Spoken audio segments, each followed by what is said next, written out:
course, it found its way to me. All right, what were we even talking about? I was talking about a cat, but if you... Oh, yeah. Welcome to this random kitchen in my next guest's actual kitchen this week. I am Brittany Bass, a full-time passenger seat princess and operations manager of Matt Becker Fishing. I am also Matt Becker's girlfriend, for those of you who don't know me yet. He's a professional bass fisherman on the Bass Pro Tour with Major League Fishing, and we are in full swing of our second year on this tour. So with this channel and podcast, I get to bring you some of the best wives, fiancés, and girlfriends to talk about their lives, their superstitions, because we got them too, and all the behind-the-scenes goodness that goes into making a tournament season possible from the back end. So this is episode 10 of Random Kitchens.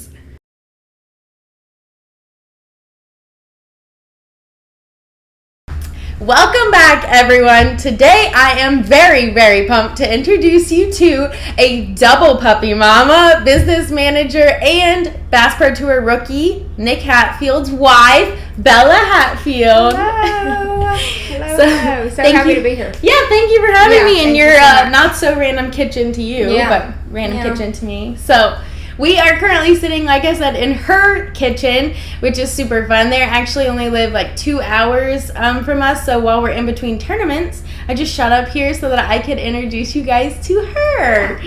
So, like I said, or we were talking about before, a listener commented, and they were like, they had a great suggestion, which I really loved. So first, I'm going to put up a picture of Bella and Nick so you guys have the full picture of who they are and who he is, so when you see him on live, you'll know he is attached to Bella. So right here, I'm just going to insert a picture in editing. So this is them.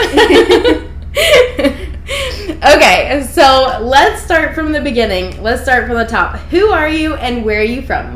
I'm Isabella, or Bella Hatfield. I'm from Greenville, Tennessee. I'm 25 years old, and I'm basically all that Brittany said: a puppy mom, business manager, Nick's wife, all of that good stuff. All of the help on the back end. Yeah.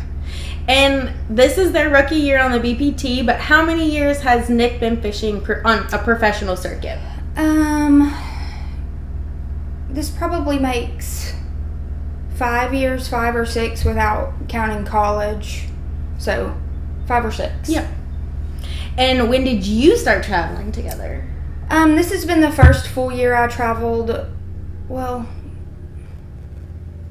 yeah, last year I had to miss a few, so this is the first full year that I couldn't remember. I wasn't sure. Yeah, there was a few things last year that I couldn't come to a few, so this is the first full year. The whole shebang. Yes. So we're going to split the show up into 2 sections, as you guys know, with a break in the middle. This first part is going to be a deep dive into their 2 story, or them together story, and then we'll get into their tournament life. So, how did you guys meet? Let's hear the actual love story. We met his best friend in high school, and my still best friend to this day. We're brother and sister. And I had always known of Nick. I went to school with Nick's younger brother, Lance, and I always knew that he had an older brother. And so I was talking with my best friend that day, and I was like, I'd love to just, wonder what his Snapchat name is. I was like, I wonder if it's the same thing as his Instagram name. So I was like, well, I'm just going to try and add it and see what happens. So I typed in, Nick Hat 47 in the little friend box or whatever and pressed add. And I think I sent a picture first. And I was just like, hey, I think I just sent a selfie. And I was just like, hey, smiley face or something. And to be honest, I don't even remember what he said back. And then we started talking. And he said, text me. And sent me his phone number. And I texted him. And we talked for a day or 2. And then he left me on red for a month and a half. And I was like, okay, this man. To heck with this guy. And we never heard from him for a month and a half, and then my phone dings, and I'm like, who's that number? Because I didn't even have his number saved. And I was like, who is that? And it was him, and he texted me, and he was like, hey, sorry, I've been super busy, or something like that. And I was a month and a half? Did you go into a coma? Yeah. You never called anyone else? I was like, for a month and a half. So I kind of played it off, like, didn't give him a bunch of attention, and then I just fell into it. And here we are, like, 7 years later, so. Is he a big, sappy, romantic guy? No, not at all. Are you? No, not really. Like, on Easter, I bought him this little chocolate bunny, and he walked in, and he was like, what's that? And I was like, it's your little Easter present. And he was like, oh. See, you're romantic. Yeah. I didn't do anything for that for Easter. I like getting gifts. Yeah. I'm a gift girl. Like, are you a gift getter, or you like giving? I'm not a good gift getter. You like to give them. Mm-hmm. Yeah. That's awesome. I love that. I thought about it. I really did, because I was like, oh, that would be so cute. But then, time gets away with you. Definitely. So who said I love you first?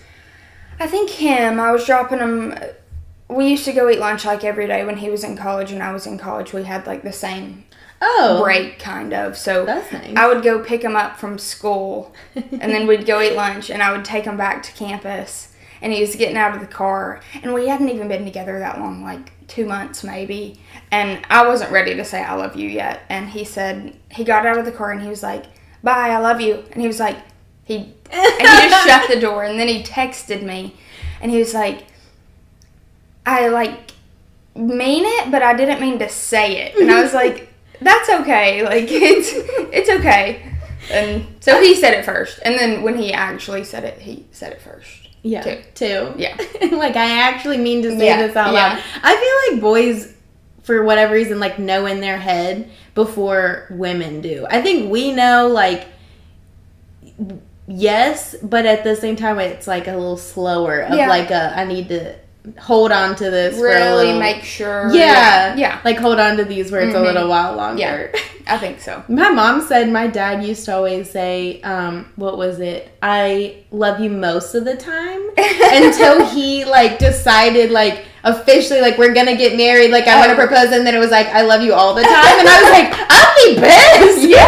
But I love you most of the time. Yeah, no, it's cute too. Yeah. But I was like, oh man, Mom, like, how did you take that? Yeah, really. I would be the same way. Like, I know, I'd be like, but like, the not most of the times, like, what am I doing? Yeah, to make you not love me all of the time. And then my little brother, he grew up saying, I love you and I like you. And he, like, always, like, I like you too. And then when he was mad, he'd be like, I love you, but I don't like you right now. I think it's funny. I don't like you. I don't like you right now. Yeah. So, you dated for how many years, and now you're married for how many years? We dated for about 4.5 years, and we've been married. It'll be 2 years in May. Oh, okay. Yeah. So 6 total. Right? Yeah, is that right? Probably. Yeah. We talked for a little bit before we dated a few months, but dang, I didn't realize it was that long. Yeah. That's a good amount of time. Together quite a while. I know. And you guys have 2 puppies together. So tell me about them. Yeah. Bree and Crow are their names. We've had Bree. I begged for her. I wanted a puppy so bad, and I wanted a yellow lab. And he was like, well, his best friend in high school, he had a litter of puppies, and they were chocolate labs. And I was like, well, we'll just go look at them. And I fell in love with the one we have, Bree. And so she'll be 6 in November, so she's 5. And you guys named her after something kind of cool. Yeah, her real name is, I guess you pronounce it Brizzo, but it means protector of fishermen. Like, it's some Greek goddess or something. I could be wrong. Don't quote me on that. But it's some, like, protector of fishermen. Yeah. And I was like, that's so cute. Perfect. Yeah. Does she like fishing? Like, does she go on the boat? Oh, yeah. She loves it. Loves it. I have a hilarious picture on my phone. We were, like, bluegill fishing one day. And Nick caught a fish, and it was just, like, flopping everywhere. But it was still on the line. And it, like, wrapped around his leg.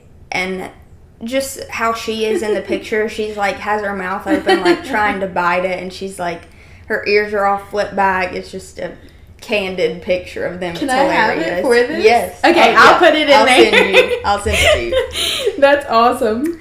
And then Crow. Yeah, how did Crow get his name? Or how did he come to be, I guess? Yeah, we were in Wisconsin for the last invitational last year on the Mississippi. And we had to stay in a hotel that week.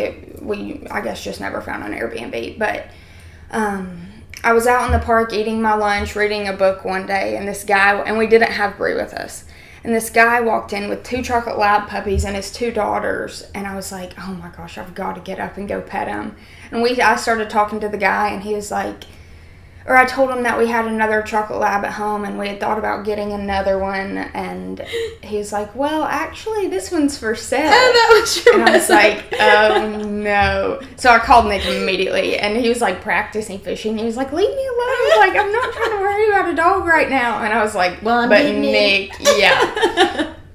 And so I told the guy, I was like, we'll think about it. Like, I need to talk to my husband a little bit more. And we thought about it until, like, the next day. And then I messaged the guy, and I was like, we'll take him. He was so cute. And we love him. He's and so he's cute. Crow. Yes, he's Crow. And his name, there was a restaurant up there called The Crow. I think that's what it was called. But we ate there, like, almost every single night because we were in a hotel and just didn't cook there. No. And there wasn't a ton of restaurants, but The Crow, it was actually really good. And so we ate there every single night. And the guys we were staying with, they were like, you should name him Crow. And I was like, that's actually so cute. I loved that. And so we all started, masculine too. Like, it's a good dog and they were all like harping on Nick, like, you've got to get Bella Crow. Like, you have to do it for her. They named him before you got him. Yeah, we did. Oh, well, then that's like real. Like, you're totally in for it. So we drove 17 hours home with a chocolate lab puppy. What did Bree do when you got him here? He hated her at first. She was just like trying to play, and she was just super excited to see us because we'd been gone for a while. And we brought him through the front door and just like sat him on the ground. We should have done it outside. And he like was backing up real slow, and then like stood up on his back feet and like cried / barked. And we were like, oh gosh, we thought like she would hate him, but he actually really doesn't like her. And then she started not to like him, but now they love each other and they're best friends and play all the time. So, and they're a year apart, so that's not too bad, right? No, Bree's 5 and he'll be 1 in May. Oh, I was very up. Yeah, so about 4. So he's a real baby. Yeah. Wow, that's why he was all legs. Yeah. He just doesn't know his paws yet. So are they more obsessed with you or Nick? Since we got Crow, supposedly there's a thing like boy dogs are more prone to attach to women, and female dogs are more prone to attach to men. And I think that's pretty true. Accurate. Before we got Crow, Bree was like all about me, and then when we got Crow, Crow's been like all about me. So Bree's kind of attached more to Nick, and Crow he's my baby. That's kind of nice though. Yeah. I feel like if you got a dog, like when Matt and I talk, like I know if we get a dog, like they are going to attach to him because like I love dogs. He loves dogs, but for whatever reason, because he plays so aggressively, like they love him. Yeah. And so I know like I'll be, third in the tank because I'm already, behind bass fishing. No, I'm kidding. But I will be. I'm like, babe, if we get a dog, we're going to have to get 2 because I'm going to need one and then you need one. Yeah. Like I need one to love me as well. I tell Nick he's going to make him mean all the time. I'm like, you've got to stop playing with him. So rough. Because Crow, he kind of will like, if you blow in his face or just like start messing with him real rough, he'll like kind of. He does like a a alligator because you play with him. Like just be lovable and nice. I know. Matt will go like. Like, and they do it back because it's like little mouths. I'm like, but you're making them bite people. Yeah. Like, do they that. love it. I'm like, I'm sure they do. Like, the next person won't love it. Crazy. So if you had to choose the puppies or Nick, who would you choose? I don't know. The dogs love me more. Like, I really think they do. I mean, if they could talk, the dogs. If the dogs could talk, the dogs. I would pick the dogs. But I guess I would pick Nick. At least he's a strong second. Yeah, he's a strong second. Just because he can talk. That's the only reason, buddy. Oh my gosh. So, backing up a little bit, while they're a full-time fishing family, they also have another business back home or here. So, talk to me a little bit about that. How do you guys manage both of them? First, I guess, what is it? And then, how do you guys make it all work? So, it's been 5 years ago, probably, Nick started a guttering and siding business to really fund his fishing or have money and the time to be able to go fishing. And because working for yourself, you can fish. So he owns the guttering and siding business, but really how we do it all is his brother Lance. He got on with the business a year and a half ago, probably. Oh, that's nice. And he is fantastic at running it while we're away, and it's just the best system. I'm so glad that they're able to work together as brothers and family, and it goes so well. So we're very thankful for him being able to run it successfully while we're away. And then when you guys come back into town, what does that look like with the business? Does he jump right back in? Like, how does that? He does. So while we're at home, he doesn't do a ton of fishing. I mean, he'll go like on the weekends, or if there's like a little jackpot tournament or whatever, he'll do those. And he wants to practice as much as he can, but when we're home, it's usually all guttering. Business. Yeah. So Lance runs the siding part of the business, and, well, he runs the whole business, but he does more of the siding part. Yeah, he takes point on that, and then Nick takes point on the gutters. Yeah, gotcha. Definitely. I think that's a good system, because then it's more of like an even balance. There's a cardinal out there. I love cardinals. It's been sitting out there a long time. When you were doing the little intro, I was like, it's right there. I love. They like follow me. I swear. And I like. Sorry, random tangent, but I definitely think, it's like ancestors watching over you. And so, like, I get chills every time because I love them. I'm like, I don't even know if it's their season. I don't even know if they have a season, but I see them everywhere. Yeah. Everywhere I am, and I just love it. I'm the same way. Random tangent, too. My best friend, her significant other, he passed away. It'll be 2 years in April. 2 years this month. Oh my gosh. And I was on the way to his funeral, and of course I'd been like praying for my best friend just for like everything. And I was on the way to his funeral, and a cardinal, I almost hit it with my windshield. It just got so close to me. And I think I was just like driving down the road, just like praying and just like talking to him and everything. And it flew like right in front of my windshield, and I almost hit it. And I think I just like burst out into tears. It was just like, I would have too. Crazy. Like a good little sign. Like I always, and I know like you're not really like, God's not like a sign man as far as like he doesn't have to do anything. But I always am like, please, like anything. Yes. Yeah. And I love the Cardinals because I like know in my heart that that's what it is. I do too.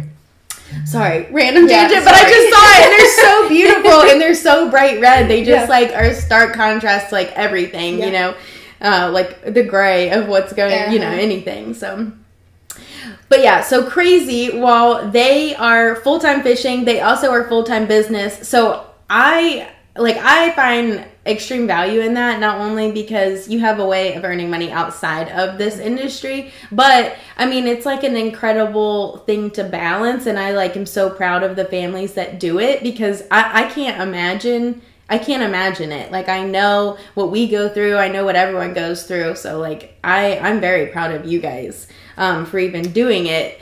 And even like, when we talk about off-season breaks, like, you guys don't even really have one of those. Yeah, there's really not an off-season doing both. And thanks for saying that, just proud and everything. But there's really not a huge off-season. I mean, like in the winter, the gutters and siding are slower than it is in the summer and spring. But yeah, it is kind of crazy. Our mayhem time is y'all's mayhem time as well. Yeah. Like fishing and... Whew, it gets a lot. I think he's a little stressed where we're about to leave for like a month, just being able to get all the work done that needs to be done with just Lance and his crew. And Nick has his crew that works, but it's also just hard when we're not here. He's gone. Yeah. No, I get that. And you help him with some of the back end of that? Yeah, I do. Lance, since he's got on, we hired like a bookkeeper, and she does all the payroll now and everything. Gosh. So I still do a few like invoices and quotes and email some people and stuff like that, but that's probably really helpful. Yeah. Because it's a lot to balance anyways. Yeah. And all the tax stuff and everything, so. Yeah, this season. It's no good. It's no good. Yeah. I actually, remind me after this, we need to re-email our tax guy. Please remind me. It was on my list. I keep forgetting. And then it was Easter. And so it was just like... just kept getting backed up. Yes. Did you guys have a good Easter? We did. Did y'all? Yeah, we did. I was like so happy we were home for it. Yeah. You know? I know. I told Nick, I was like, I feel like we're missing a tournament. Like, you are never home on Easter. This feels so weird. Like, we've got to be missing something. Yeah. Normally we find, like, a random church or, like, they do fish in church and stuff. So, like, we'll go to that. But, like, it's never here. No. I mean, it really isn't. It felt very odd. That's what I told Nick. I was like, are you sure? Yeah. Like, we had everything. Yeah. But it was nice. Something feels off. You guys have family here, or did y'all go to family? No, my family here and his family here. We just swap between the two. That's nice. That's lots of food. It is. I love that. That's like Christmas time. It's fabulous. Yes, definitely. All the food. Do you help him with the fishing side of the business as well? I do. Like, what do you like? Contracts and all that stuff and social media and all that like stuff. all the back end stuff. Yeah, I do. I didn't know if you were completely out. Like, some wives are completely out of the business, and then some, like, you know, do a whole lot, and some, it definitely is, like, taking that burden off of, like, the scheduling part. So I didn't know, you know, where you fit into it. I mean, like, I'll, before the tournaments, go on, like, Airbnb, VRBO, do all that, write all the schedules out, like, keep up with all the receipts, do all the... all the back end. Yeah. Definitely not as much as she does, but I'm still there helpful. So, though. I mean, but the only additional is, like, the videos. The videos, stuff. Yeah. But that, like, that's just because I love that. Yeah. You know, that's, like, my bread and butter is, like, the digital stuff. That's where I have fun. I need, like, a crash course. I could do that. Yeah. We need to do that. It's really not that hard, but it is super fun. I really like it. It's, like, where I get my, like, creative juices, you know, off, I guess. Yeah. So, do you go fishing with Nick at all? I do, like when we're home, or we go fishing a lot more in the winter just because I guess the guttering's a little bit slower. But we go fishing quite a bit in the winter. Our lakes here are super fun to fish. But all season because they don't freeze down here. Yeah, so you don't have to worry about the ice. Yeah, no ice. I mean, it's extremely cold, but we still have fun. But I love fishing. I love going. Good. I wasn't sure. I actually didn't ask it that way last time, like if you actually enjoyed it or if you just went. So I'm glad you did. I love it. Except when, like, I'm not a big scope girl. I don't like the scope, so, like, when he's... Do you know how to use it? Kind of, like... But he's in front of it normally, so you're... Yeah, and he'll be like, throw it this one. And then I'll be like, no, you missed it, really. And I'm like, are you kidding? Like, I just got it out there, like... Yeah, I don't love that. I can't, if he's scoping, like, I drag behind him, basically, because, unless I'm up there, like, I love watching it. Like, I love watching them eat my bait, 100%. But he loves it, too, so we both can't be up there at the front, you know what I mean? Yeah. So, like, when it's really fun, it's, like, crappie fishing, because there's, like, a whole bunch of them. You're not just targeting, like, one or, like, that's what I like, like a big school of fish that you can just throw you right in and get bit every single time. That's me. I'm, like, a catching fan. Yeah. So if he's going to go out and try and, like, find the fish or identify a pattern, then I'm a reading fan. Yeah. Then I'll go on the boat and just read. But if we're catching, like, we went yesterday, and I had a freaking ball catching drum. Did you? And he was like, they're dumb drum. And I was like, they're huge and amazing. And they were like whales. I was like, I think I got a whole log. That's hilarious. We do that on Douglas, striper fishing. Yeah. Or, like, white bass or whatever. Yes. I'm like, it's still so catching them. It's fun. To them, the fish, like, is trash. I'm like, it's a fish. Yeah. I'm the same. I'm the same. What is your most fun memory together, fishing or non-fishing? Well, one, actually, tell them your funny story when you guys, like, first went fishing. I think, not first went fishing, but when he caught what might have been his biggest bass on Cherokee Douglas. And you might have or might not have been a good net girl. Yeah. I was like, what is she talking about? I couldn't think of it. It was like a little summer night tournament, like 6 to 9 or something like that on our home lake Douglas. And I think he was fishing like brim beds or something and throwing a worm or something. And That might be really wrong. That might not even be like the season for that. So if he listens to this and hears me say that, that's probably super wrong. But I'm sure it's not. Yeah. I'm sure it's not. He had a fish and he was like, get the net. Like, get the net. It's a big one. And I think we ended up getting second place in the tournament because I got the net and actually I think it was on a crankbait. I don't know. Besides the point. And I hit the fish's mouth with the net, and it just like popped right off. And he was so upset. Like, did you see a tear? Yes, I did. He did. He cried a little bit, and like I almost started crying. I was like, "Oh no, what did I just do?" I just like turned around and went and sat down. I know, like, you just don't talk for loud. Yeah.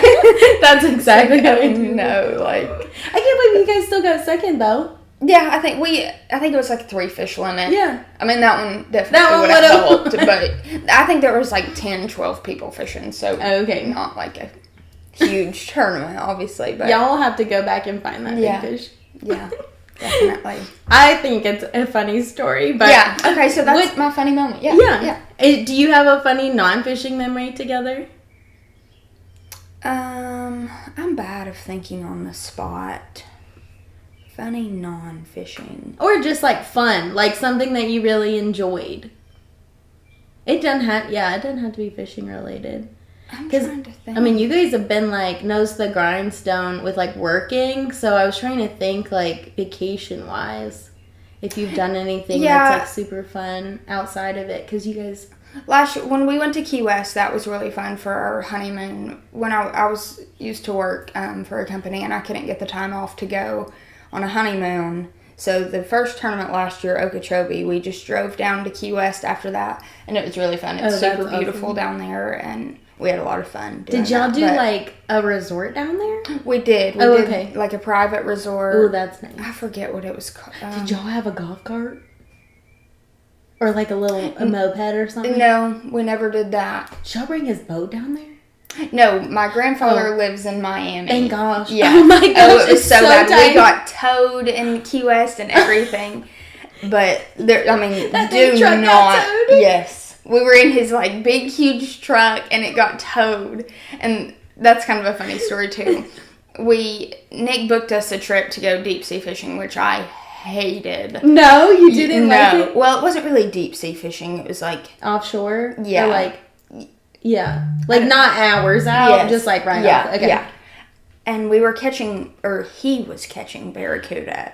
And like I wasn't catching anything. And I think the guide felt bad for me. And then Nick started to feel bad for me. So he would like catch one and get it on the hook and he'd be like, "Here you go, reel it in." And I'm like, no, that's not the same. It's not. I don't know how people do that. No, it's not the same. No, it's not the same. I was like, you don't have to feel bad for me. Yeah, like, I'm not. It's not a pity thing. Yeah. I just want to catch them. Yeah, the guide would stand on the top of the boat and he would see the barracuda in the water and he'd be like, cool. "Throw it 3:00 p.m. or throw it 11 a.m." And I'd be like, in just your relation, my relation. I would just be like scattered and throw the complete opposite way, and he'd be like, "Not that way."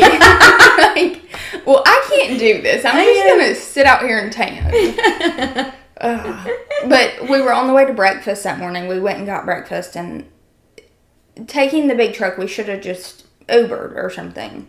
So we parked in this like little parking lot. And we were sitting there eating at breakfast, and Nick got a notification on his phone, and he was like, "Your truck is at an incline," or something like that. And so we like hurry up and paid for breakfast and like ran all the way back to the parking lot, and it was gone. So we had to take it was like a $50 Uber from the parking lot to where they towed it, and then back to the place we met the guide to get on the boat. It was a mess, but we had so much fun. Your truck is on an incline. Yeah, it sent that, and he was like, "Oh my gosh!" I'm surprised he thought like towed. Yeah, me too. No, me either. I have a funny picture of us too, and we're just like standing beside a sign that says like, "You will be towed" or something, and it's funny. But we'll insert here. I'll just send you all the pictures. I like this little picture thing. So thank you for that comment, Karen, because that's a great one. So obviously traveling can make quality time a little bit hard, and then with their version, especially because they are not only fishing traveling, but then they come home and work, so quality time in general is probably very difficult. So what's y'all's like go-to date night activity at home and on the road? Do you guys have a favorite thing? At home, we'll go to the movie theater. We don't like go out a ton. We don't eat out a ton at home. We'll go to the movie theater and get like a big bucket of popcorn and just come home and like find a movie or find a TV show to watch. That's what we do. That's so funny. Do they ever look at you guys because y'all go in and out? No. I used to work at like a lot of people that do that. Yes, I used to work there, and people would just come in and get a bucket of popcorn and it's smart. Like, I mean, it really is. Yeah. They have the best, like, Diet Coke and stuff, too, because they have the good ice. Yeah. Like, I bet I could walk in there and get one of those. Yeah, definitely. I might have to add it to my routine. They will take your money. They definitely will. Regardless of how it's given. Yeah, We have the movie Palace in Athens, so I'll have to hit them up. Yeah. It's like a castle. It's pretty, really? Yeah, it's cool. We just have like a little castle. Plain old Carmike cinemas. Yeah. Nothing special. Popcorn's good. Yeah.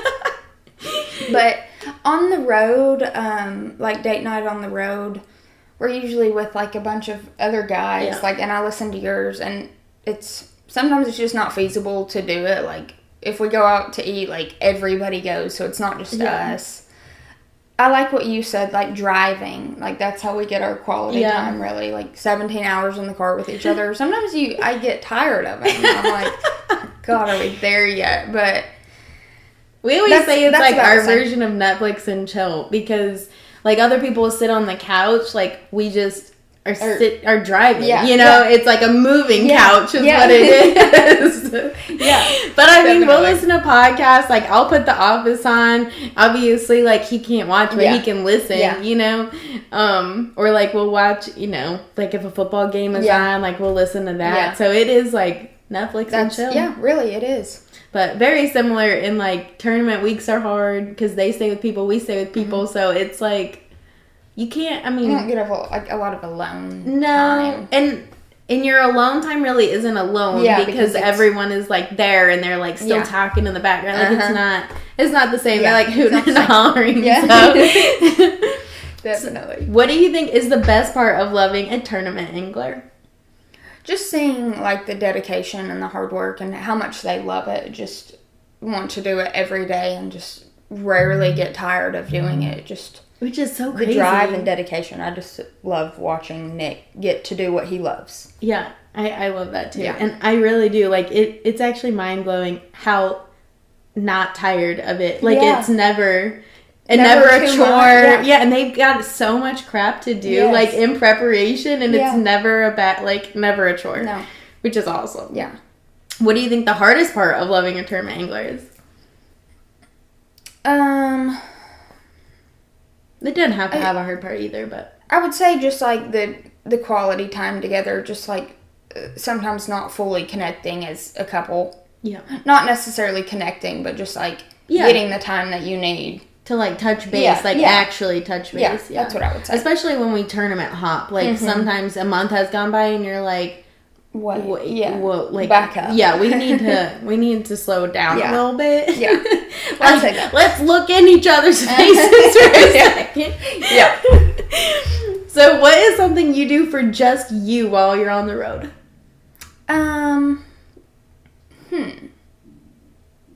I always try to find. You can hear my stomach, so I'm so sorry. I don't know if you guys can, but it's growling. I'll usually find somewhere to go get my nails done, or go on a walk, find a park or a trail or something like that. Yeah, I like that. Yeah, do something. Just aside from the fishing stuff. I love that. I love to get my nails done, which I clearly still I need it because these two. I had them done for Red Crest, and then I haven't had a chance to like go back. I had on, I think it was dip, and then I got the dip off, and then I just got gel. Yeah, and they all just started breaking off. Yeah, dang. I need to redo them or get them done. So, a piece of advice for a lady that is just starting in the fishing family. What do you think is like a good piece of advice or something to like know or that you wish you would have known?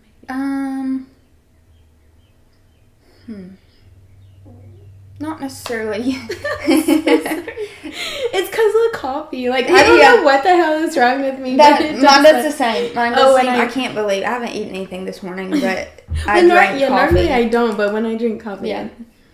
I would say a piece of advice, not really get ready to be put on the back burner, but just like during fishing season, it's a huge part of your life, and if you're dating an angler who loves it as much as Nick does, it's going to be like your life for several months at a time. Yeah.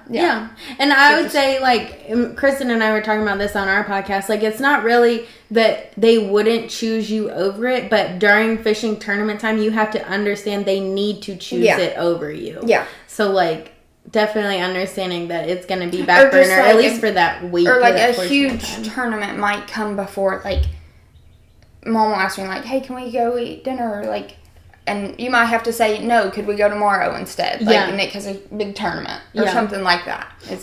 Or, well, we can't really do dinner on these days because they're tournament days, but he has an off day the next day, so we can do it this day and, like, plan around or, like, trying to schedule stuff like, oh, we won't be home then, we'll be home that following Monday or something. And that might not be, like, every couple. I mean, I don't know. Yeah, I don't know how everyone else does it, but we're very similar, and I know that a lot of wives are very similar. Whereas I know my year in advance. I know exactly where we'll be a year in advance, and I can tell you. Yeah.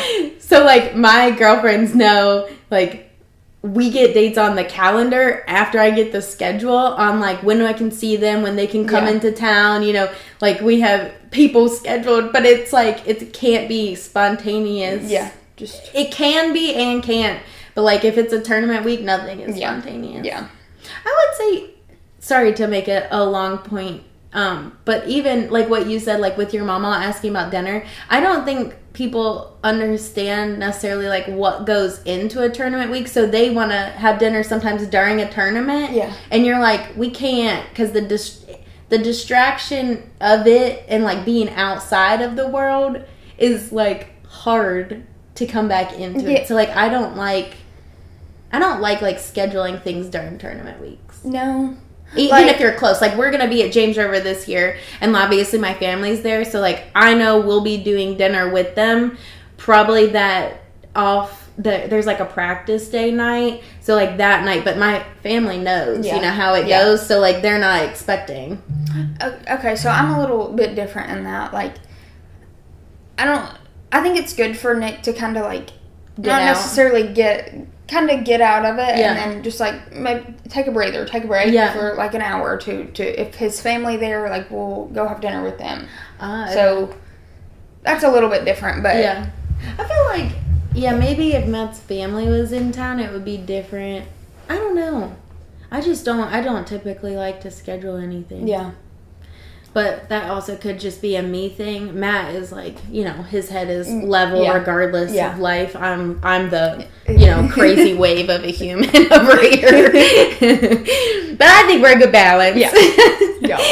So, last question, and we'll take a little break. If we were to have a WAGS fishing tournament, so wife and girlfriend fishing tournament, which wife or girlfriend do you think would win? And I'm going to add some caveats because we have had some people on that have asked for different caveats. It's going to be a team tournament, and our guys are running the boat. We're just fishing. Okay. I think Anna Cooper. I think her and Justin would do really well. Yeah. Because I think she can fish, like, pretty good. I think she can like, too. Throw a bait caster really well and, like, throw big baits, and I'm not the best at that. I think they would do well. I like it. I think they would too. I really, like, would like to do it just, like, on a small scale just for fun. It would be so much fun. Because I think it would be a blast. I was talking to Kristen about it, and she was like, well, she's like, I can reel them in. So, like, if they can find them, she's like, I can reel them in. She said, but I can only throw a chatterbait. Okay. Okay, so we are very glad to have them on the Bass Pro Tour. We're going to take a quick break and come back and dive into, like, the tournament fishing side of their life. So we'll be back.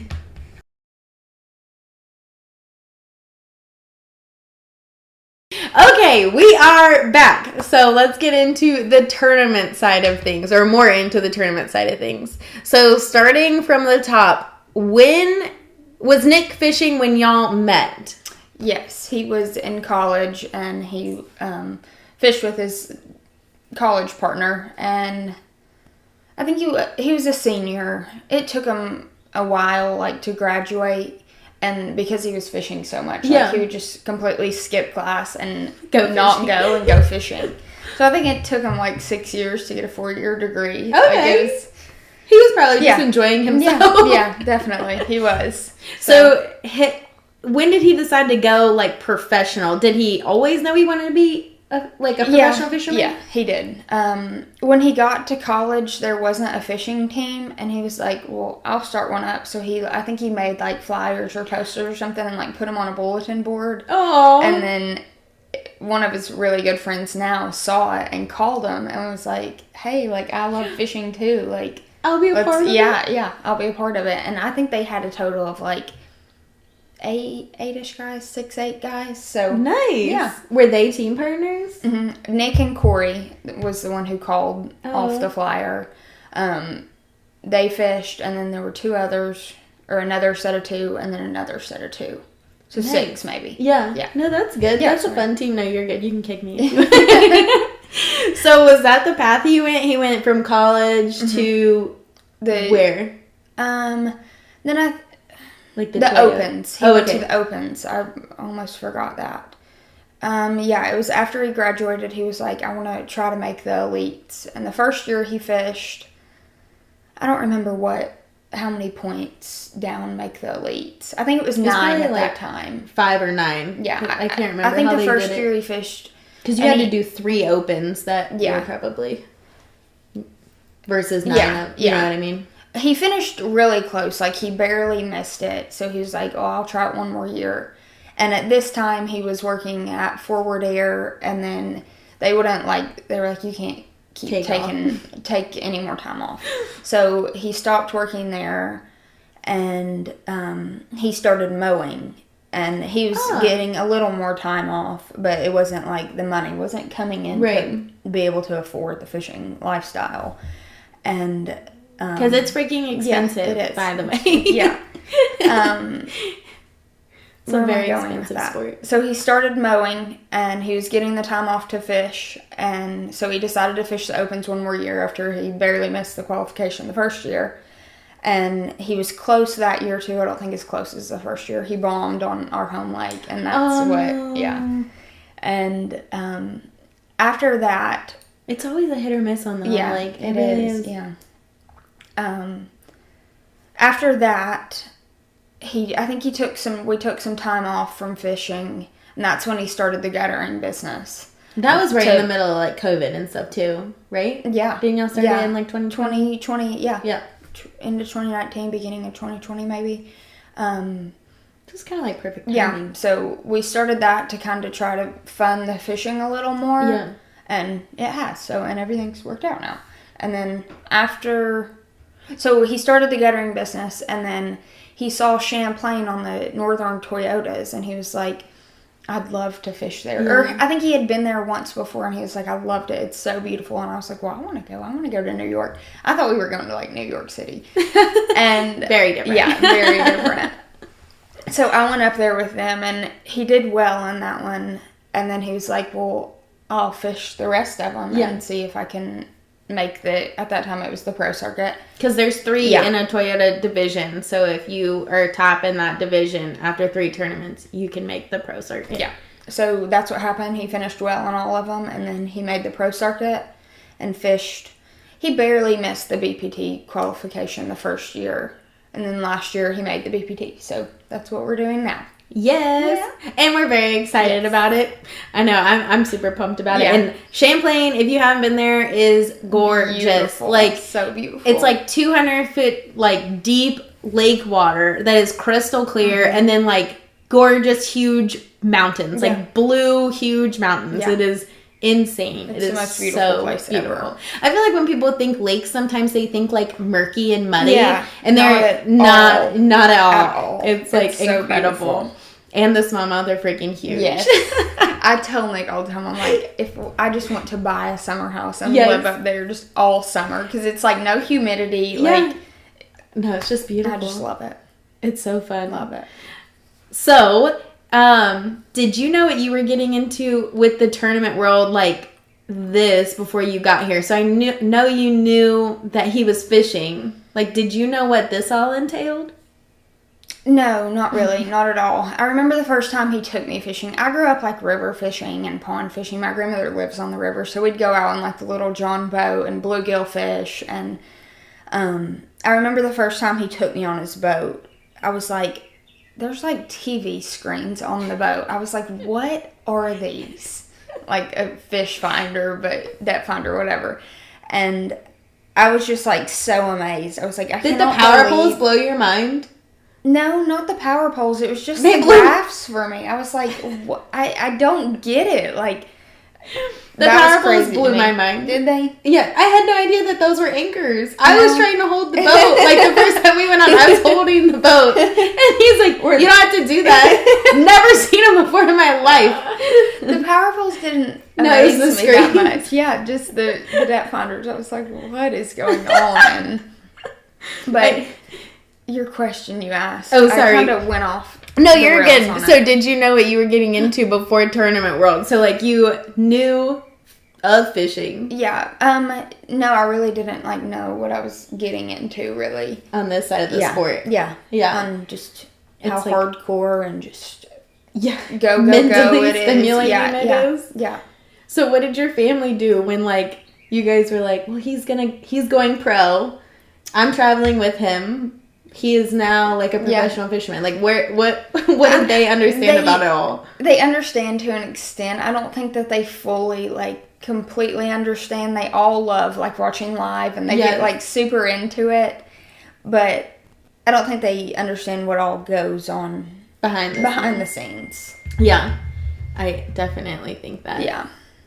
So what do you think, kind of playing into that, is the biggest misconception about this lifestyle or the sport in general? Just that it's like I feel like for more us, the wives and girlfriends and everything, that it's just like a fairy tale. Like, you just get to travel all the time and just get to spend so much time with them and just go fishing, and it's just not true. And I feel like probably everyone has said that, but it's so true. It's just not like that. It's just a lot of hard work. Yeah. Yeah, it's like a blessing, but it also is like so much effort as well. Yeah, definitely.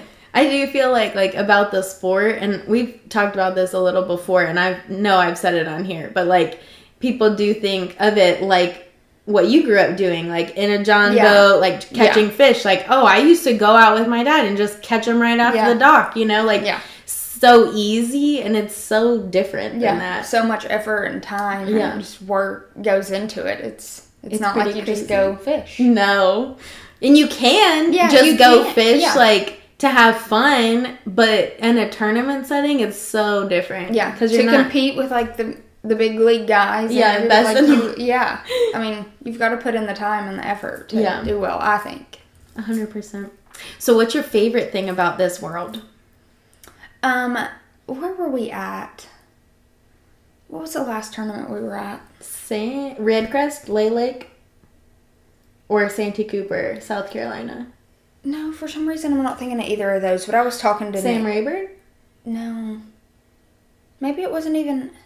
maybe it was Redcrest. I was just like, just the people you get to meet while doing it. I don't remember it being at a tournament, though, for some reason. Maybe it's at that expo. Maybe. I can't remember, but I was just telling Nick, I was just like, this is just so awesome, the people we get to meet and the experiences that we get to have. Like, we are so blessed to be able to do this. And yeah, I'd say that's the best part about it. Favorite thing for sure. So, do you guys Airbnb, hotel, or camper it while you're in a tournament? We usually Airbnb it up. If we have to stay in a hotel, we will. Yeah. We thought about the camper deal. Just sometimes it gets to be a lot, like staying with a bunch of other people and everything, but it's fun sometimes too. So, I mean, there's downs and ups to everything, but we thought about a camper. We just never did. Yeah. So we mostly Airbnb. VRBO it. I know. We thought about the camper too. It's just, it was like not really cost effective. Yeah. When it came down to it. Because we'd have to buy another truck, then we wouldn't get our quality time. See, I would want to do like the truck camper, like the big, the one on the truck. Yes, because I don't want to drive separate. Yeah, that's not my cup of tea. Yep. I do not want to do that. So I just don't know how people that have those store all their tackle. That would be our issue, because while this man complains about my 2 bags of luggage, he has a whole hunk trunk full of boxes of tackle. Yes. I don't know how it goes. That thing goes in the bed. I know. I mean, I guess in the camp. I don't know. In the top part, maybe? I don't know. That was like my only thing, because again, like I would want to do that as well. I wouldn't want like the potty on the outside, you know. Have you seen those things? Yeah. Like I don't like all that. I don't want to touch all that. Yeah. But that's like the gray tanks. And the gray and whatever water. Yeah. I just no. Yeah, no. I don't want to do that. I mean, I would, but I do like to Airbnb it. So. I mean, I would rather like tent camp, I think, than touch one of those things. Really? Yeah, I don't want to touch that little trolley. Okay, we campered, like, actual RV'd, and it's totally different because the pipes, like, just hook directly up. Like, you don't have to see it. But the little ones, there's this, it's like a trolley, and you have to carry the trolley around. And so you're carrying, like, the bathroom around, and I just can't, I cannot. I mean, I'm, like, pretty, like, woodsy of a human. Like, I do not care. I will go to the bathroom anywhere outside. But toting it around is, like... Hard pass. No, not doing that. Too much information there, probably, but I don't know that I would rather tent camp than do that though. No? Oh, sleeping on the ground. Well, no, you gotta get one of the blow ups that's double stacked. Oh. It's fabulous. It's the best. You can hear everything. I've had horrible experiences with air mattress. Like me and Nick were sleeping on one, and we just woke up. Number one, it was a twin mattress. We were staying at friends' houses. Oh and my gosh! Y'all stayed together on a twin. We sure did. That's some quality time. Yeah. And we woke up and it was just like completely flat, and we were right on the floor, and I was like, oh. I think it had a hole in it. I don't even remember. They are really bad for the holes. Yeah. So do you guys cook at the Airbnb or typically eat out during tournaments? A little bit of both. A little more cooking than eating out. Just I'll go to the grocery store and just get a bunch of meals and usually cook that. Yeah. But we do go out to eat. I feel like it depends on the place. Like, if we find a good food place, it's hard to not go out. Yeah. Because it... Definitely. Especially because the guys do have an off day, like, right after practice before... well, not really anymore, but they used to have an off day. Now it's kind of an off day because they have 3 practice days. So we'll go out that night, or, like, the A and B day night, we'll go out. Yeah. But just, with the house. So that's super fun. Yeah. But we do like eating at home, too. So what's something random that you do, or just something that you do that you think helps make Nick more successful on the water?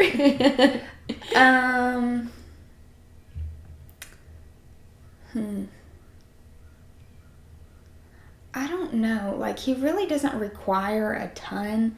I guess just, like, having everything ready. Yeah. I would say, like, all his GoPros plugged up and all that kind of stuff. But he really doesn't require a whole lot to be, like, ready. Yeah. And he does his tackle and stuff. But, yeah. I don't know. What do you do?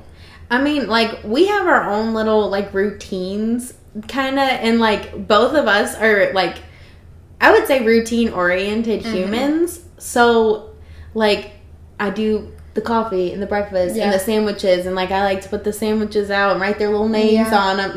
Like, it's more that stuff, but it's not really, like, none of them would need it. It's just, like, how it's been and how I like to do it. But I like that you're the back-end thinker, because I am terrible with, like, those kind of details. So, like, if I need to go somewhere, like, Matt is the one that's like, did you charge this battery? Did you do this? So, like, I like that you're that thinker, because... Or, like, pull the GoPro footage off the little memory card and have it all ready. Yeah, like... Kind of more of that. Yeah, I am not... I'm, like, more, like, the... Like... periphery stuff. Like, I like that you're, like, that detail-oriented. Because if it was up to me, all of his stuff would be dead, including the boat somehow. Like, 100% of the time. That is not, I'm not a fine detail human. So I bet he really appreciates that about you, because I know I would. Yeah. He always tells me, he's like, thank you so much for, like, everything you do. And I'm like, well, really, like, what is it in his mind? Yeah.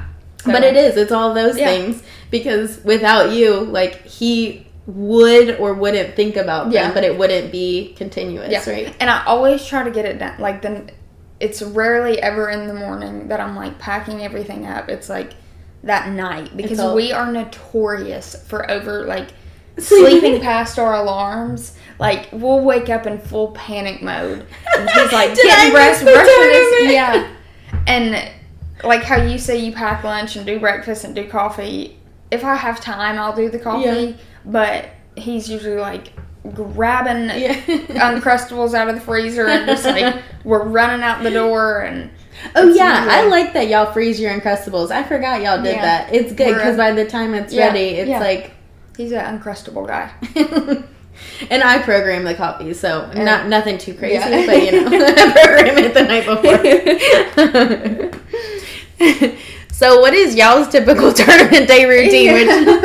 Okay, so we sleep past our alarm, wake up, grab some Uncrustables, and hit the road. Do you guys have any superstitions or things you do, like, every morning or anything before tournaments? You don't have to. I'm just wondering. We, like, jam on the ramp. We, like, turn the music up real loud and sing and that, but... Nothing really. I love that. Superstitiously. Yeah. You don't have to do that every morning. You guys just like to do it. I know we had talked about the black cat thing. Mm-hmm. He said he saw one the other day. Or it was in his boat. He got it out of his dad's garage, and there's been cats, like, in the garage and everything. And he said there was a black cat in his boat. But the thing about the black cat is... where we used to live, he would, like, leave that morning, go to a fishing tournament, and I would see a black cat. And every time I saw it, it seemed like he did well in the tournament. So when we moved here, I was like... And it looked like the same black cat. Who knows if it was. But I was like, when we moved here, I was like, there's not going to be a black cat. But thank God there's cats all in this neighborhood. So I've seen cats. So...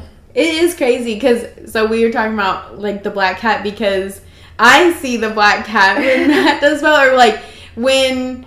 like, something crazy happens. So, like, to give perspective on that, Santee Cooper knockout round, Matt was down under the cut line, and in the last 3 minutes, he caught 2 fish to get in the cut line.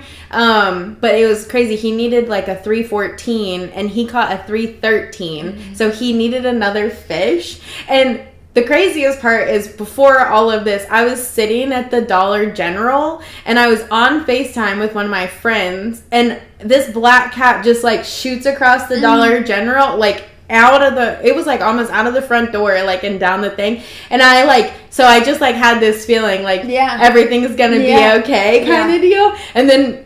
I was picking him up because they were trailering that event, and I was like, I freaking knew it! I, like, get out the car screaming, because I knew it. Saw like, the black cat and knew. You just knew. Yeah. So I don't know if it's an actual thing, but but I do, like, anytime, you know, a tournament's going on, if I see one, I'm like, oh, that's so cool. And it's weird, because it's, like, usually bad luck. So but we both had black cats as kids. Like, that was our chosen cat. Like, and so we always thought, like, it was, like, a good thing for us. Yeah. But, I mean, typically, like, it would be bad. So, what do you think Nick would say was his favorite moment or biggest high point of his career? Definitely winning at the Potomac last year. It was just crazy. I mean, Matt won both those last year. Like, it's just a crazy moment. Such a fun moment. Yeah. It really is. Did he expect it? Like, did he think he was gonna win? No, I don't. That morning, I think he had an idea. Like, he said he just, like, felt different. Yeah. And I heard him. He was in the bathroom getting ready, and I heard him. I guess he was, like, standing in front of the mirror. And I don't know what he said to this day, but I heard him talking. And I asked him what he said, and I guess he was just, like, pumping himself up. Oh, I love that. Like, affirmations. Yeah. So, I think that's so underrated. I do think you should talk to yourself. And after I dropped him off at the ramp that morning, I had like a weird feeling, just like something good was going to happen. And it did. I mean, he ended up winning, so it was great. It was so much fun, and it was just a day. Yeah, I hope we don't ever forget. Yeah. No, I love that. And that's really cool. One, because he made BPT last year with points, but he got to fish Red Crest this year because of that win, because that was the way you could qualify. Kind of like I was telling you guys a couple weeks ago, Matt Steffen qualified like that. Like, it's awesome. It's so cool that invitational wins get you into the Red Crest. So it's automatic money, but then it's also like our biggest event of the entire year on the MLF side. So it's just super fun that he was able to fish that, and he actually did very well at his first Red Crest. So it was super exciting. Yeah, it was. Was that your favorite moment of his career, or do you have a different favorite moment? Like him winning? Mm-hmm. That was probably my favorite moment too. Just to like see how happy he was, and just like enjoy all the hard work is like paid off. But now here we are again. Like, you're never trying to not make it happen. Like, you never get another win. So I know. I think that is like an underrated part of this sport too. Like, when you get the win, it still is not finished. Yeah. Like, you still have another. So it's like always, like, you always just want another one. Yes. Like, he said winning that one made him want it again. Yes. And again like, and again. more than he wanted it the first time. He wants another one. So that's Matt. Like, babe. I mean, that would be awesome. Yeah. I'm like, all right, fine. Go and win all 6. Like, let's go. So how many more years do you see Nick fishing? A long time. I mean, a long time. Mm-hmm. Like, I know. Same with Matt. I don't know how old some of the older men are. Like a Rick Clunn, like isn't he like 70 something? Yeah, and he's still fishing. Yeah. And he fishes the elites, but or like Mark Davis. Yeah. Yeah. Like, I mean, I see like pretty old, like 60 maybe. I don't know. Yeah. I mean, he's 30 now, so 30 more years. I don't know. We'll see. Who knows? Matt always says, like, as long as he wants, like, he's going to fish forever, like, as a human, but he wants to remain competitive, like, at this level, for as long as possible. Yeah. So, like, if he's still competitive at 80, we'll still be fishing. Yeah. So, you'll see us get wrinklier and wrinklier. Yeah. Hopefully him we'll before have to me. keep the podcast going. Yes. Like, well, I mean, there'll always be new wives. And then we'll be like, when I was definitely. When I was doing this. So, like we said, it was Nick's first year on the Bass Pro Tour, which also means it was his first year of Every Fish Counts, because prior to that, it was bring in your best 5 and you weigh them in. And with this tour, they actually get to weigh on the water, so it helps with conservation and all of the things. But he's doing pretty good after his first 2 events. So how is he liking it? How are you guys liking the format? It stresses me out, like, to the max. Like at Red Crest, when he was, like, right on the cut line of, like, I think they were making it to the championship round. And he was, like, a few, like, if 11th place would have caught one, Nick would have been out. Yeah. And there was, like, 3 minutes left, and I was, like, a nervous wreck. So it breeds so much intensity, I think. Like, it really does. So intense.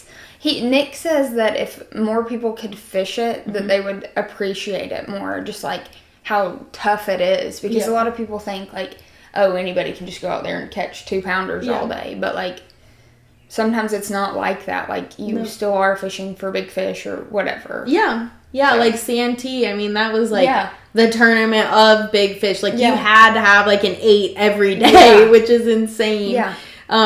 Because it was, like... It was fewer bites, but they were bigger fish. So, like, the numbers added up. Yeah, definitely. But, yeah, I mean, he fishes still some of the invitationals like we do, too, right? Yeah. So, we're fishing all the invitationals this year. Kind of trying to double qualify. Yeah. Just, I mean, in case something... If he doesn't make it... If he doesn't re-qualify for the Bass Pro Tour this year, but he qualified through the Tackle Warehouse Invitationals... Then he'd be back up. Yeah. No, I think that's a smart decision. Yeah. I think it's good. When we fish them too, because Matt still likes the 5 fish just as much as he likes the every fish counts. Yeah. And it just kind of gives you different best sides of the sports. Yeah. Which is funny. You just have to remember to call. Yeah. We had the first event. He's like, I don't even know if I have my call tags numbered. So I'm sitting up drawing. With a Sharpie. I was like, I don't have any. Normally I put nail polish over. Oh yeah. It's like, I don't have any nail polish. She's like, they'll be fine. Okay. And then, like we were talking about, we just had Red Crest, and Nick did very well in it. But what did you guys think about the overall event? Because this is your first Red Crest that you're fishing. You had been to Red Crest before, but first that you're fishing. First that we were fishing too. This first we could qualify for it. So it was. I think it was hectic, just everything that we had to do and everything. But I mean, it was so much fun. It was a great tournament. We had a lot of fun, but we transferred over to the hotel. You guys did not, right? No. Okay, so we transferred over to the hotel. So we would wake up at 4 a.m. drive to the boat ramp, or shuttle to the boatyard to get the boat, drive to the boat ramp, which was an hour, and then they'd get off at, I don't know what 3:30, and then they had to do interviews or whatever there, so then they would have to drive back through Birmingham traffic to get to the expo. It was crazy. Yeah, so for you guys, and you may or may not know, but the lake that we were fishing was an hour away from Birmingham, which is where the actual expo was. Not any different than normal. Every year it's been like that. And we chose to stay on the lake the whole time, which meant that we were driving back and forth to Birmingham if we had to go to Birmingham. But every morning we were closer to the ramp. But a lot of the guys, especially the ones that their families had come into town, the families were staying in Birmingham. So the guys were having to go from Birmingham to the lake every morning and then, back every night. So it was like she said, a 4 a.m. wake up call to try and make all that happen, which that's a lot. Yeah. It's a lot. I don't know. I think we'll probably stay cause to the lake again next year. I think we will make it. Too. So if Nick makes it, I think we'll stay. I just hope we can find, there's not really many Gunnersville is where we're going next year, and it's in Huntsville. So that's still 50 minutes. Yeah. But again, I don't know I doubt he'll want to be in the hotel. I think he'd rather, but I don't know. I don't know. Yeah.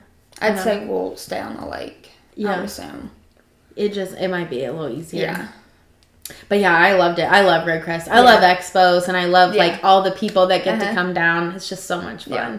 And meeting all the fans. Yeah. I love when they woke up and they're like, I love seeing you on TV, or I love, and then Matt gets all excited. It's just fun. Yeah.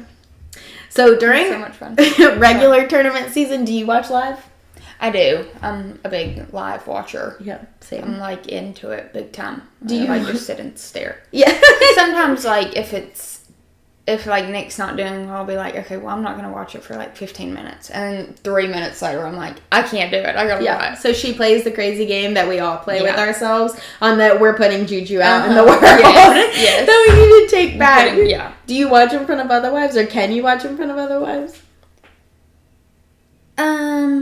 Yeah, probably. Yeah. I always ask that, and I always say it's hit or miss for me, because depending on who it is and how their person's doing, sometimes I feel it gets a little awkward. Yes, same. I'm the same way. And I'm a terribly awkward human, generally speaking. So I try to make a situation not awkward, and it just goes downhill. It's just not good. So I just sit by myself or with Kristen because we can watch, but it's hard. So from your perspective, what do you think makes a successful angler? And I cannot say that word. Successful angler. I feel like I've said this a million times, but just the hard work and dedication to the sport and the drive you have to have. Yeah, I agree. I think that's it. And I don't know why that question's at the end. But last question, and then we'll wrap up with a few quick hits. What are you most proud of that you both have accomplished together? Fishing or non-fishing related? You gave me the idea because I didn't think of it. I'm proud of Nick for when we were kind of running out of money and didn't have the money to fund the fishing when he started his gathering business. It's a huge accomplishment that we're grateful to have now and be able to do what we do. So I'm really proud of him for that. Yeah. I was telling her I was super proud of them for even thinking along those lines, because I do think it's like a tendency for people to be like, well, I'm done. Yeah, I don't have it. Yeah. So instead, him finding an avenue to get him here, I find it so lovely when people think like that and they're like doers, and I just love those types of humans. Yeah. So I was like wildly proud of them for that. And then obviously like structuring their family to be able to support it instead of, you guys go into boatloads of debt or something like that, do it differently, and have to work your way out of that. So, all right, we are going to wrap up with a few quick hits, and then I'll have a question from our previous guest as well. So, what is your PB and where did you catch it? It was either a 6'7" or a 6'8". Smallmouth on Lake Ontario. What? Oh my gosh, it was so much fun. Nick gave me, he was out there trying to scope, and I was like, I throw a Kitech. I love throwing Kitech, just slow reeling a Kitech, and he put me on this little black one. And I was just blind, fan casting all around the boat, and he's like, you're not going to catch one, doing that. And I was like, I set the hook and I was like, Nick, it's big. And it came up and jumped. And I mean, it was huge, or it seemed huge. And that is huge. Yeah. That is a huge awesome. Smallmouth. And I was so mad we didn't have the GoPro going. And we got pictures of it. But I was like, I wanted to watch it so bad. And they're so fun because they jump everywhere. Yes. They're so aggressive. Mm-hmm. And they just swell. They get this versus long. They're footballs. 100%. So what is your go-to show or movie? My go-to show is Grey's Anatomy or One Tree Hill. And One Tree Hill. I love The Devil Wears Prada, that movie. Oh, yeah, that's a good one. See, then you'd love Confessions of a Shopaholic. Yeah, probably. Can you back a boat? Not under pressure. I can, but it takes me a good 15 to do it. Yeah. 15 tries, 15 minutes. That's not bad. Pull up straight, back down, pull up. I told Kristen I was going to, because she wants to learn, and we were going to surprise Spencer with it. So if you want to jump on the lessons. Yeah. Because I think of it differently than anyone's ever tried to explain it to me. I don't know. You've told me the way you think of it, and I still can't think that way. Yeah. Imagine sitting on the boat trailer. Mm-hmm. Which, once you, get there, it makes more sense. Yeah. But everyone has to find their own way. So, that one works for me, but I feel like it's, a time thing. So, I told her, I was at the next couple tournaments, we should just go out during a practice day and mess with it. Yeah, when Nick, they fished, it was either, day 4 or day 5, you know how Jody and Rob do that. Oh, yeah. Mm-hmm. We got to the ramp really early that morning, and there was nobody else there, and I was like, well, I'm going to practice.